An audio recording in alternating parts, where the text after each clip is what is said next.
Mike McCool here. I'm in the Royal Examiner studio, and with me today is Gary Kushner. Gary is a concerned Warren County citizen, and we're going to talk a little bit today about Crooked Run West. So, Gary, what do you have to say about that?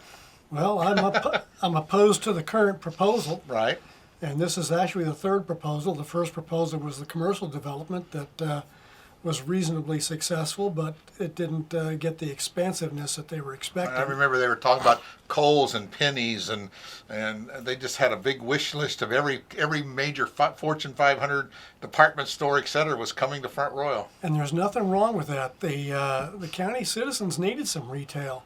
I mean, there was some in the town, but Sure. not enough. Our retail centers were having to go south to Harrisonburg Right, or north to Winchester. Right. Yeah, I remember. I remember going to Winchester for everything. You know, everything went to the mall, and that was it. And that was all there was. And we had Kmart. You know. So. Yeah, well, I wasn't a big Kmart shopper, but the developer was tried to justify this project from the concept that Amazon's putting them out of business. Well, I don't buy that for a minute. I don't know about your shopping habits, but mine aren't majority online purchasing. It's brick and mortar. Right. Yeah, I like to buy local first. I do buy some things online, but those are unique items that not for sale Exactly. for 100 miles or 500 miles. Exactly.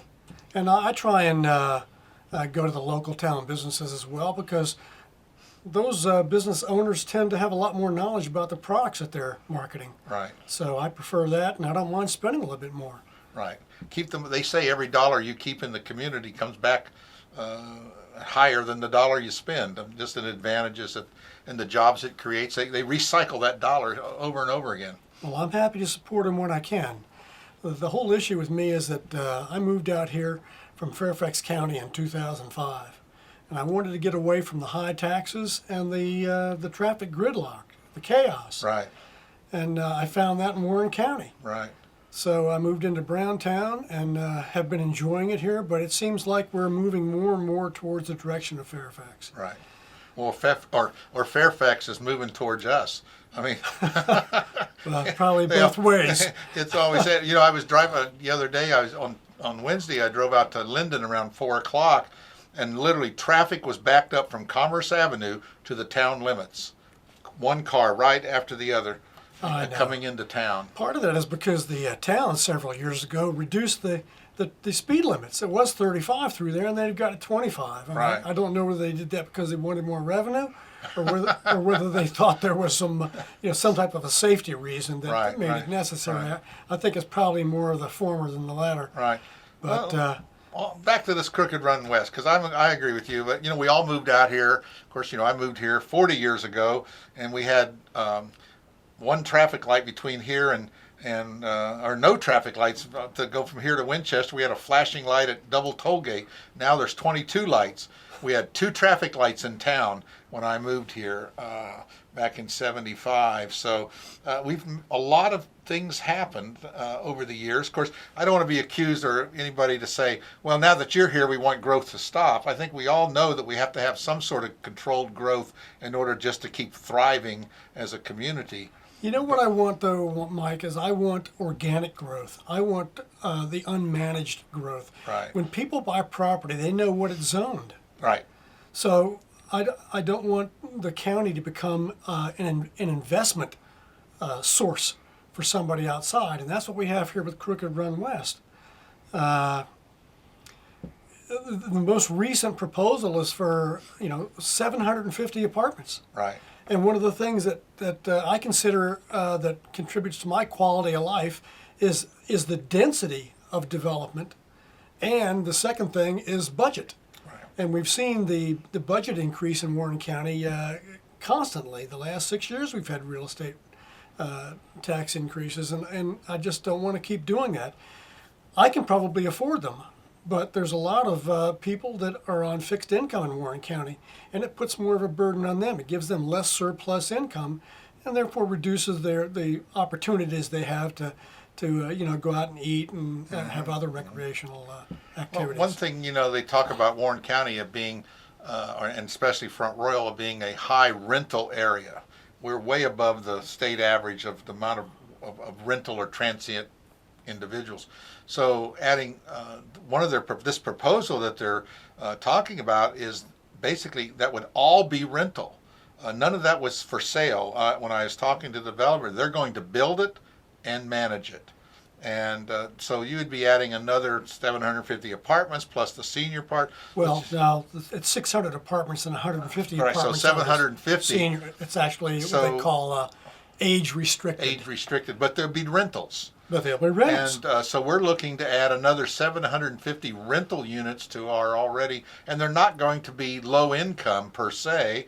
They'll be what people use the word workforce housing oriented or adjusted to some sort of a median income, but still it's going to be people without roots in our community. Well, Mike, the last proposal was proffered by the applicant for 20% of the 600 apartments for workforce housing. Yeah, that's so a buzzword to me for low income housing. Well, it was or one step above, maybe. I don't agree with it at all. It's a scam. It's a justification that doesn't really exist in fact. Well, where's the study that shows that we need workforce housing? The issue that we have now is that all the people who are in the workforce in Warren County have houses someplace. Someplace, right. So, and, they're talking about police officers, nurses, and school teachers. That's always a good thing, that no one wants to do harm to that group of professions. But that doesn't preclude anyone that meets the income requirement of living there. They may be pipe fitters and car salesmen and whatever else they might be, but they don't necessarily, fall into that workforce, purpose occupations that we really want to try to help. The applicant in his last proffer, and he hasn't made one with his current proposal, right. So there's a little bit of inconsistency. He's working on it. There. Gives new meaning to a fluid proposal, right. As he was saying the other night at the council meeting. But, we just can't have residential at that location. We have a comprehensive plan that is supposed to be the guide for development in the county. Right. And it says that that's supposed to be commercial property. And he bought that property knowing, that he got it rezoned to commercial, and that's what it's supposed to be for. And it's not just for right now, it's for the future of Warren County. So even though we can't justify a lot more commercial right this minute, where are we going to put commercial later if we take the commercial now and build houses on it? Right. So the developer also, he talked about the workforce housing and that the county was in need of that. But I think the county government is probably the largest employer in the county. Yeah, if you count the school system. Yeah. And they talk about, teachers needing, moving out because they don't have places to live. Well, my wife has done some teaching in Warren County, and she did a polling of the people that she worked with, and the teachers said that that's not an issue with them, housing. Right. The issue was salary. And in fact, a lot of the teachers were saying that they indeed did not want to live in the county that they worked in because they didn't want to be shopping and in restaurants with the kids that they were teaching, because then they were constantly running into them and their parents and having to, deal with them in a non-educational environment, which, was not a good opportunity for right. Sometimes interface. Sometimes that's not good. Right. You can understand that. We do have just prior at the meeting, they just received the water study. And you were there. Yep. And I think you were part of, you were there protesting. I use that word, protesting, or demonstrating, letting your opinion be known. And it seemed like the water study kind of took the wind out of your sail in a way, because all of a sudden when they did the water study and the councilman said, well, I'm not voting for it. I'm not voting for it. I'm not voting. I kind of seen the signs go on the floor and kind of like, well, we got what we came for. Well, Mike, I'm going to have to disagree with you. Well, okay. It didn't take the wind out of our sails. No, maybe it encouraged you. Because my testimony and my justification against the proposal is not affected by the capacities of available water or sewer. The other elements that I talked about in my testimony on Monday night alone are justification to not provide public water to this. And some of the same arguments are relevant to the county because you've got two people that have to provide approval for this, the town water, and then the county has to rezone it. Now, actually, I was a little dismayed by the mayor. He complimented me at the end of the meeting on the testimony I'd given, but he said that of the 11 facts that I presented that were in opposition to the Right. proposal, that 10 of them were relevant to the county. So I caught him after the meeting. I corralled him. I said, you know what, I think you're forgetting something. That all the people that you represent in the town are also county residents. That's right. So if the budget goes up in Warren County, they pay more taxes. If the commercial space goes away in Warren County, then they've got to deal with that as well. So Yeah, I virtually think, all of the issues I mentioned there were relevant to everybody who lives in the physical, geographic Warren County. right. I think that's always been a point, is that the county and the town, that, town residents are county residents. And whatever affects one affects the other. Absolutely. So when there's growth in the town, let's look at from the county government point of view. If they build 1,000 homes in the town, the county still gets the same amount of tax whether they were built in the county or the town. They still get their tax on that. Absolutely. And yet they don't have to provide any services Absolutely. for that. So to me, it's a win-win to do it in the town. Well, they still way. provide services because Well, but not Warren County ex- has the public schools. Exactly. Warren County has the fire Well, they're protection. going to, but no additional Warren County services. has all the recreation. Right, but no additional County- services, that they would provide just to only county. Just to town people. Yeah, just the town people. Yeah, So I I'm agree saying with that. the town, though, is winning. I mean, it's a win-win for no matter where they build. But to me, if I was building a house and I would build to the county if I want spaces, or I want privacy, or I want some acreage, or I want a 5-acre lot I got to push a lawnmower on. That's where you do it at.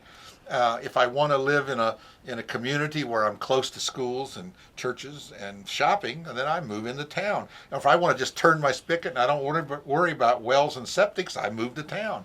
So I think there are people that want to live in the county, but your point is there would be like living in the town because of the density factor. Is that what you're saying? I mean, it's just like it's high density. Well, I don't think people to some want to move degree, there. but what it does is it adds more vehicles on all the roads, not just that intersection. Well, that intersection is terrible. Well, when the second proposal came out, when they were saying to put townhouses and single family and the 750 apartments, they provided a traffic impact analysis, and VDOT got that, and they looked at it and they said, "This is terrible."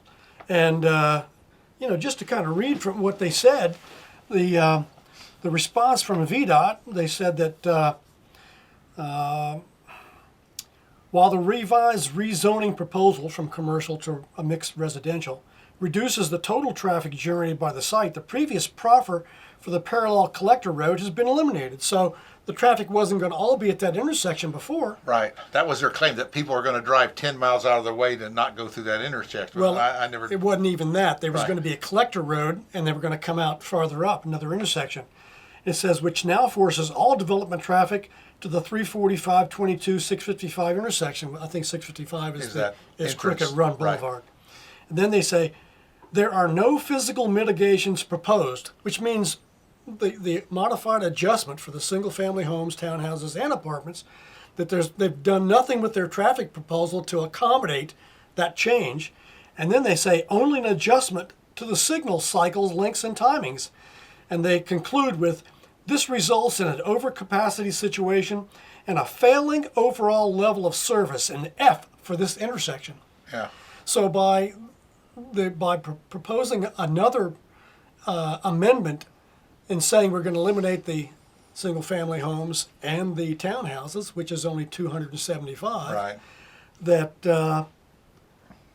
that's not going to impact the intersection that much. You still have the majority there. They've reduced it by 25%.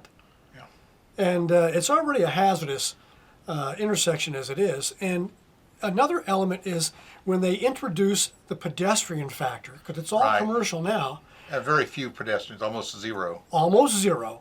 So they're going to have to put pedestrian crosswalks and time lights for the That people to get increases the across. time of the And, traffic. and you've got the apartments on one side, and you've got the food businesses on the other. I know that pedestrians will be walking across So the traffic's going to be even worse, not just with the vehicle traffic from the apartments, but the pedestrian cycles that will have to stop all traffic. Right.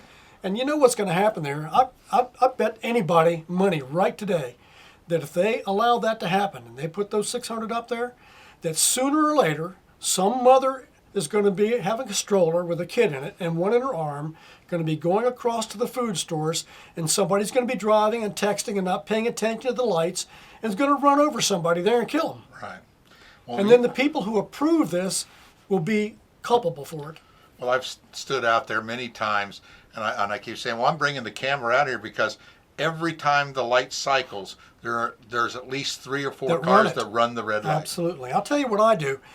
It gets so bad on the weekends. Luckily, I'm retired, so I can go on off times. But if I'm there on the weekends, the traffic coming out of the Walmart side gets backed up so far, Right. gets all the way back to the It's turnabout, 2 or 3, the 4 roundabout. cycles sometimes. And so what I do is I stay in the straight lane. I go all the way across, and I make a U-turn. Yeah, I see a Now, lot of people doing that. And the developer's proposed that he's going to put a sign up preventing that as part of this to help So reduce that. that'll even make it worse. It'll make it worse. Yeah. So it's- they're not doing anything that's going to help anybody. What their proposal is going to do is reduce the quality of life for everybody in the town and the county, and we can't have that. Yeah. Well, and people have talked to me about, like you just mentioned about the commercial. That's what you wanted. You begged people to change it, and now you did. Then when you found out, well, that didn't work, now you want to change it again. But and people have talked to me and said, well, it seems like the burden is falling back on the taxpayers to do this. Yes. And it's just, and people I think are fed up, fed up with that. Why should we pay for more people to come in? It doesn't make sense to me. Right. Because, and it's not just now. This is the camel's nose under the tent. Right. Because he'll still have 93 commercially zoned Exactly. acres behind there, and once he gets the residential in up front, and that's fine there for a couple of years, then he's got a basis for coming back and saying, well, you've already got high density residential here. Let me go ahead and put 250 more of the original proposal for the townhouses and the single family homes in the back. Right. So, that's a better case for him to do it segmented now. And he mentioned that really the purpose of the rental is to have a plan showing income so they can build the bridge and develop the property. Well, And so it's kind of like, which comes first, but we can't develop it unless we have a bridge, and we can't have a bridge unless we develop it because the banks want to see income. yeah, there's And also right now another. there is no income. There's also another facet, and the letter from their attorney, Silik, spoke specifically to it, and it talked about that they want the residential there because it makes the commercial more successful. You got more people operating in the businesses. Closer to it, and that's where you're going to go. You're not going to drive across town to your competitor. And justifies more commercial. Well, it's the chicken or the egg. Yeah. We're going to allow dense development so it justifies more commercial? Well, I don't think so. And from the I'm not town's in point of favor of view, when I've seen it, like, I've lived for a while in Phoenix, and our heart of our community has always been downtown. That's where they grow. But you can see it. The town was dying from the inside out, and it just kept extending the water and sewer farther out. And I'm talking miles, right? And so then they'd have a referendum of, we got to revitalize our downtown, and they did. But the next circle out, 2 blocks from the downtown, was dead then, and it just like same way as Front Royal's doing. So if we build all this commercial, It'll further degrade it just makes the town more blighted, local businesses. more rental property. Absolutely. And what we need are, my personal feeling is, if you want to have a vibrant community, you have to have people that have roots in the community that are going to stay. They're not transient. They're not moving in and out of the community. Owners, not renters, just like you were not mentioning renters. earlier. There's a place for renters, but Yes. not 70%. No. We need to be down in closer to the 40%, which No. is pretty much the average in most communities. Yeah. And so I've always proposed, again, I'm like you, workforce housing is just another buzzword for, some sort of income-based housing. Yeah, there's been no study done There's no, yeah. that justifies And that. you can't discriminate that only police officers or nurses or school teachers. Those are they always throw out those three occupations. The sacred cows. That's right. Same thing with budget. Exactly. We can't, the children need us, you know what I mean? So, safety, we got to have, whatever it is. So, I've always proposed, take those $3 or $4 million. Why aren't we having some sort of incentive, a loan program where we can help them buy a home? And that money could be recycled over and over and over again. We just calculated out the workforce housing project they wanted to build up here behind the bowling alley, $4 million, and they were going to build 24 apartments. So you could help 24 people. Well, if I took the same $4 million and give 80 people a $50,000 loan, which is probably more than you would need to buy a house, I can help 80 people. And out of that 80 people, those loans would be paid back or forgiven or done something, that money will be rotated back in. Absolutely. But once you buy that apartment, it's only going to go up in cost. It's not going to, you're not going to bring any money back to the community. Yeah. And so what would you do? Help 24 people that are transient or help 80 people that have roots? Yeah. I think for the same money. I mean, to me, it's very logical. I want the citizens, not the residents. Exactly. Because if I'm a school teacher or a police officer and I have a house, and all of a sudden I got an opportunity to move to Loudoun County or Prince William to make $2 or $5, even $10,000 more a year, then I look at my house. Oh, I'm going to lose. I got this $50,000 that's going to come off because I stayed there less than 5 years, right, or whatever it is. Now I got to pay back that. I got to do this, or I'm upside down.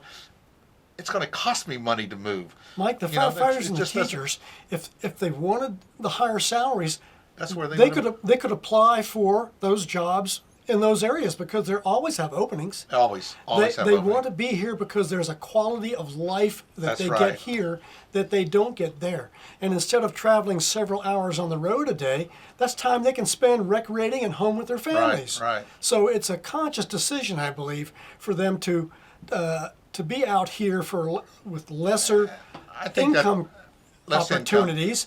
They adjust their lifestyle. It's a trade-off, and there's a lot of people that do that. They prioritize their expenses, saying this is important to me. Other people are always chasing the dollar, and they're transient. Those are the people that aren't going to buy a home. They're going to be renting, and that's the people that just churn through that do it. And not everybody. I mean, I'm just kind of it's a broad brush, broad brush of this there, but yeah, I'm with you. I think that we ought to have the growth with houses, not with apartments. Exactly. And when you take a look at the county's current growth, it's only about 150 houses a year. It's been 1% or a little less for the last 10 years. Right. Well, with this project, you're going to double that growth rate because they're going to do 150 a year. Yeah, 3 to 5. Yeah, that's right. going to be double the growth rate for 5 years. And when you take a look at the cost of the apartments, what the rental units would go for, then when they talk about the workforce housing, they had a formula they were going to use to show how they would reduce the rent. And looking at their formula, a one-bedroom apartment was going to go for $800. That's an awful lot of money. Yeah. How much? And if that's a reduced rate, then we, as the rest of the county citizens, are paying for that in the density of the development that we're having to deal with the result of it. Right. So I'm just, there's so many other elements of this that make it it's not worth doing. It takes a lot, right. It's something that has to be given a lot of thought from our leaders or our councilmen, our board of supervisors to look at what's the effect on this 50 years from now. 20 years from now, 10 years from now, 1 year from now. But, it's schools, it's fire protection, it's police protection, it's all those ancillary costs that creep into the formula. They know, the studies show that residential expansion, unless you're building at least a $500,000 unit, doesn't never generate enough income to pay for the services that they require. You're exactly correct. So the county planning does a fiscal impact analysis on any proposal like this. And they've come back and shown how much more it's going to cost in services than the contributions from fees and real estate taxes. And when you talk about the concentrated development there compared to what normal development would be, that's spread out throughout the county. and that doesn't affect the existing citizens as much as something that's plopped just in one location, Right. and that's how the development should occur. Right. Well, I do know that we have there are a lot of costs are brought up in tap fees, and of course you heard the discussion there about reducing these costs and our $12 million slush fund. I tell people, oh, we got all this money. I said, well, first of all, those are enterprise funds. They're not just general funds. They have to be spent on. They're collected by the fees that they charge, like water and sewer. That's right. They're not taxes. They're created by user fees.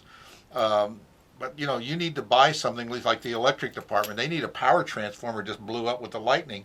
That's not $12 and something they buy at Walmart. No. That's $500,000, $750,000, and you got to be able to write that check today. And Councilman T-Walt was exactly right when he talked about when he called it a slush fund. It's not really a slush fund. I think typically it's termed a rainy day fund. It sounds a little better. That's right. Right. A little more palatable.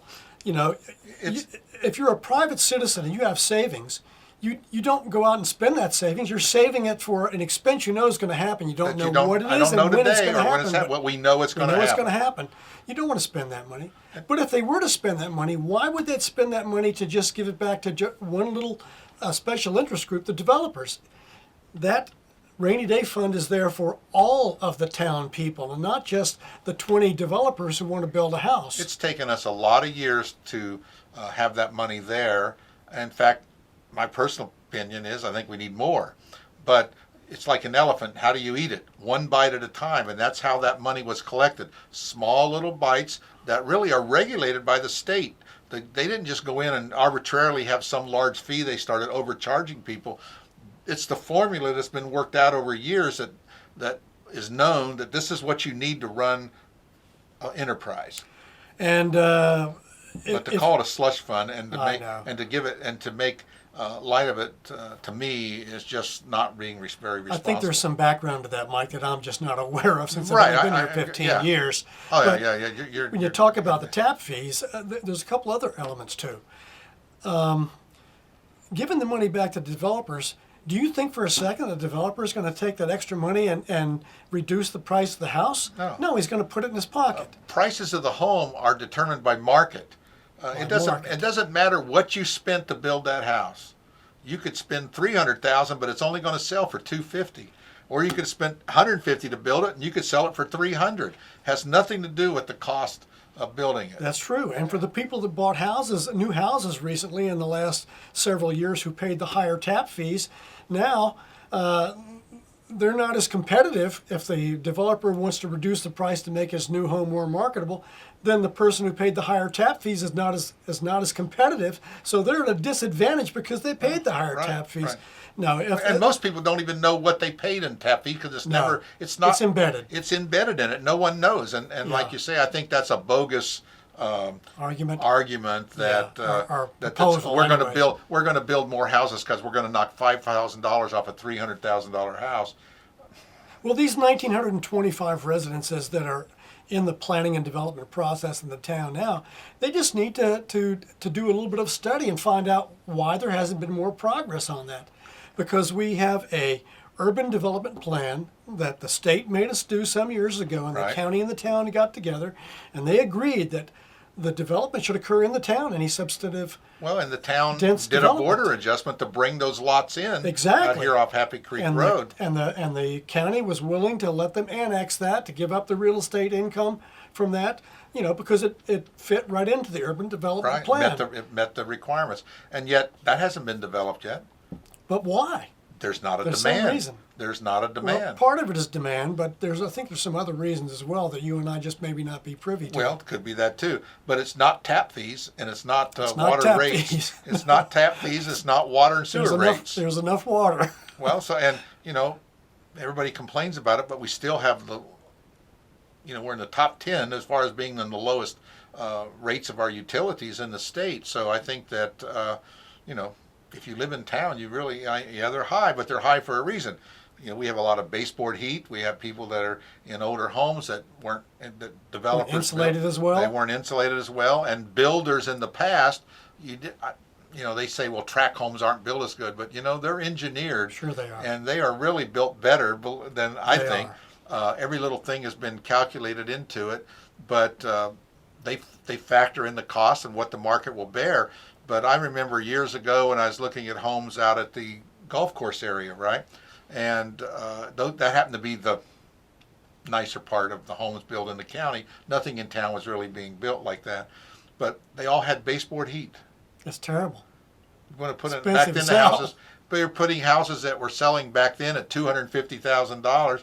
They put brick on the front and then vinyl siding everywhere else, and it was just going down the road wiggling like a snake, and baseboard heat in the homes. I thought, no, I'm not going to do that. And so that was because they saved $500 on the house, they could sell it for the same price. People bought it because that's what it was. They didn't know it just had heat in it. Everybody expecting it had heat until they bought it. And then later they went back and put heat pumps in them. Especially a first-time buyer. You're just First-time not aware buyer, of those things. Yeah, they you just look at the assume. purchase price of the mortgage. You don't think about the utility expenses. I tell you what surprised me one time on a house I built or bought, and I had it built. And the first time we got ready to use the oven, because we put a wall oven in. I didn't realize it. I thought oven is an oven. No, a wall oven is only 27 inches or 22 inches deep, not 27 inches, whatever it was. It's like 5 inches narrower than an oven that sits in a cabinet. I thought, well, I didn't know that. Well, I found out come Thanksgiving dinner when the turkey wouldn't go in the oven. The turkey pan in there. So, you assume a lot of things in homes. And Well, you were writing your philosophy about they'd be better off building small homes and selling them to people rather than trying to develop workforce housing, because you look at an apartment, these apartments are less than 1,000 square feet. Right. You can develop a small house and get more square footage than that for not a whole lot more than what you're going to pay in the rent. And we do have high density areas already zoned in the town that you can put 4 homes on an acre versus used to be 2. Now it's 4. And if you build it right and have the right amendment, people, they don't want to cut grass.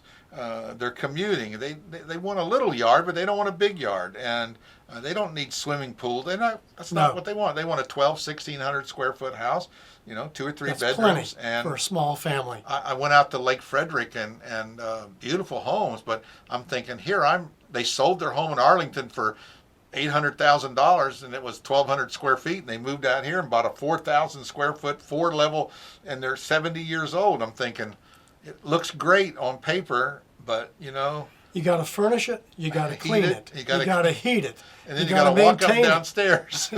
Yeah. I moved out here and retired. I'm on one level. On one level, I know. So and that's what we need. If you want to over 855, we need to build 1 level homes with a garage. They just don't build homes like that. They're squeezing them in. I drove down the street and one of our councilmen's building a home. I mean, it's literally, I can reach out and open the window on the neighbor because the neighbor built up against the lot line. His house is properly set back, but because the neighbor had built 100 years ago on that lot and they subdivided it and however it happened, literally I got this house squeezed in there that, I wouldn't want it, but someone will buy it. Well, I know there's some duplexes in Strasburg that are 3-bedroom, 2-bath units that have nice living rooms, nice little kitchen with an eat-in area and 1-car garage. And they're not extremely expensive. I know some people that live out there. Right. So why can't they do that in the And they've got in the town condos here? in Strasburg. They got a condo operation. They've got a little bit of yard if they want to plant some flowers and have some tomato plants. And they have an ownership.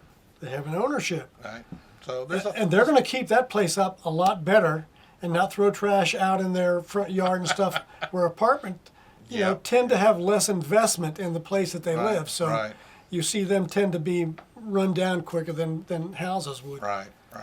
Well, there's just a lot going on. I think we just need to talk about, I think people need to, if they're not happy with it or they see a problem, they need to step up, or they'll say, if you see something, say something. And, I think we're seeing that. I think the sentiment, things that happened the other day with our Board of Supervisors and EDA directors getting a little slap on the wrist there, I'd be polite. Well, being say. held accountable. They're being held for accountable. People say not paying attention, not doing their job. Not paying attention, and we expect more from our supervisors and our EDA board and our town council than what we're getting, and I think this was a representation of that. and I think more to come. I think, Yeah. and so before you accept a position like that, this is serious. You have to recognize what the this work. responsibilities are. Exactly. And how much you're really taking on, because it's almost a full-time job. It is, and if you're not willing to do that, then don't sign up. And I don't really hold the whole Board of Supervisors accountable, because I think with every issue, topics get doled out they get assigned to Right. different supervisor members. And I think the EDA was Tony Carter's. Right. And then also you've got the county administrator who needs to keep track of these kinds of things. So I really think those two are more culpable than the others, but they all should have been asking questions about what's going on here. Well, and Some things were obviously crazy. some asked questions, but they never got answers, so they stopped asking questions. Well, they're like the citizens. The citizens become apathetic. Yep. Sometimes they'll speak up and they don't see any results, so they say, just "What say, am I "Heck with wasting it." my time?" That's right. I'm wasting for? my time. I don't have enough time to run my life and recreate now, so I really don't have enough time to I'm go not down going to and give up argue any more. with the supervisors. Exactly, which not the going to do anything. politicians. Which Right. aren't going to do anything. That's right. And then we turn around and vote them in again. Well, I don't. Well, I think the Broom Party is active this election. I think they're going to sweep out a lot of people. We'll see. Well, we what know happens. we're going to have two new ones with We're gonna Murray have and two. Glavis not running. So Sarah's the only one left running. And somebody texted me the other day that the Republican National Committee here was going to pull, or the local committee was pulling that position, that they weren't going to run Sarah in Well, that. But I don't know how they could do that. No, I don't. And think I don't they, know that no, that's they true. Can't. But that's They- just a they text can't. that I Yeah, got. that's the Facebook rumor mill. Is it? But they are having a meeting tonight, so we'll Yeah. see. Well, I don't do Facebook. Oh, well, then, how do refuse- you survive without Facebook? Well, I stay up in Browntown and stay out of these stuff, and I would like to have stayed out of this, but they keep raising the budget, and they were going to put all that big residential develop down there, and I said, enough of this. That's right. I'm getting. See, That's and how here I you got are. involved. You're in Browntown and can see how it's going to affect you. And this development's way out here. And a lot of people say, "Well, it's out there. That's not going to bother me." But Well, it does. It I come- affects the entire county. I use the whole county, and I don't want the citizens who maybe don't have the wherewithal to be able to fight this kind of thing to have to bear the burden of it. When I can step in and use my experience and abilities to come up with legitimate arguments that Sure. people have to look at that let's- will let's- impact the ultimate decisions. And like you say, if you might give a different point of view that someone hasn't thought of, and I think that's people in the making the decision business needs to get advice from other places. They're representatives. They weren't just elected to do what they want. Our elected officials are to represent us and to take input from their citizenry to that they represent. And I think sometimes they forget that they have all the answers, and they really don't. They need to wise counsel. Is Indeed. And although I'm not a rich man, I would bet everything that I have in savings that if they put this to a referendum in the town or the county, that it would be shot down so overwhelmingly. And I don't understand why this thing is hanging around so long. And I recently went to the Board of Supervisors and said, let's stop delaying this thing. Let's bring this thing up for a vote. And they agreed. And now the planning department is putting together the relevant details to the most current proposal and going to be presenting that to the Board of Supervisors, who will then create a public hearing and vote finality on this thing. If the town council doesn't deny the water first, because they deny the water, the proposal's to dead. me, that's why I asked the developer a couple times ago. I said, "Why are you doing all this work when, if you can't get water, it's for nothing?" "Oh, we're going to get it." I just thought, really? I don't think so. Well, here's what happened. The whole proposal was initiated by the county administrator going to the developer and asking him to bring this residential proposal forward. And the only question was why. I'd like to know what the basis of our county administrator's recommendation to him was, whether there's something going on behind the scenes that we don't know about, Right. and maybe it's feathering somebody's nest somewhere that we don't know about. But I think this is another element that shows that maybe the new board needs to take a look at maybe getting some new management in the county with fresh ideas, rather than the old stale stuff that has brought us to this point. Well, and like you say, maybe, and I do know there's people on the board that felt like they've tried to do something and were just shot down. Not everybody has different feelings on that, and I'm sure that some of them are frustrated over what's happened, and maybe will just say, you know what, I've had enough, and I'm willing to walk away and let them appoint somebody else to this position. Well, I would hope the supervisors would recognize that they don't have a corner on good judgment. That come in, volunteer your skills and your talents, and then move aside. Let somebody else come in with a new perspective, with new ideas. Right. And certainly there's something else they can do with their time. Exactly. I'd like to see term limits. Yeah, well, You'd have to go to the state and get them authorized. Well, but I'd like to see it. We always say we have term limits, the voting booth, but You and I both know yeah, that doesn't work. that people get How's in the that working rut, for you? and they'll go with who they'll keep the problem that they have Because rather they than take know a it. risk I in know getting it. a worse problem. That's right, and sometimes we do that. I know. We do that. We're creatures of habit. Indeed. All right. Well, Gary, I really appreciate you coming in and giving us this little town talk or county talk, or maybe a little bit of town and county talk today. Well, you're welcome, and I'm happy to do it, and there'll probably be some other issues that'll come up that I'll be wanting to come in and talk to you about. I hope you do, and I hope that we can spur some conversation in the county and get people just opening their eyes and looking. And maybe we're missing something, or maybe they're missing something, and you don't want to deprive people of their opportunity to take risk and to do things, shooting down every new idea that we know. But all we're saying is open your eyes, take a good look at this, and is it really the best thing for our community? Absolutely. And I think that's in everything that you do. Is this the best we can get in our community? And if we strive to do the best, we'll be much better off for it. Yeah, approving this proposal would be the worst decision by our politicians in a long line of bad decisions. Right. We don't need one more. We don't need one more. All right. Let's just start going the other way. The only way we can go now is up. That's right. So we made the front page of the Washington Post. So I think we can only go up from here. Yeah, I don't get it, but my mother says she has it, and I'm going to get it when I see her next week. I read the story. It wasn't much. Same thing as what you all have reported. It wasn't as good as what we wrote. I'm not surprised. It was thrown together. That's my personal opinion. It was just a hodgepodge of, trying to cram in too much in too little space. But, well, you're local. We know more about it. We know more about it. That's true. Again, thanks again, Gary. You're welcome to come back anytime. Thank you, Appreciate Mike. it. Thank you.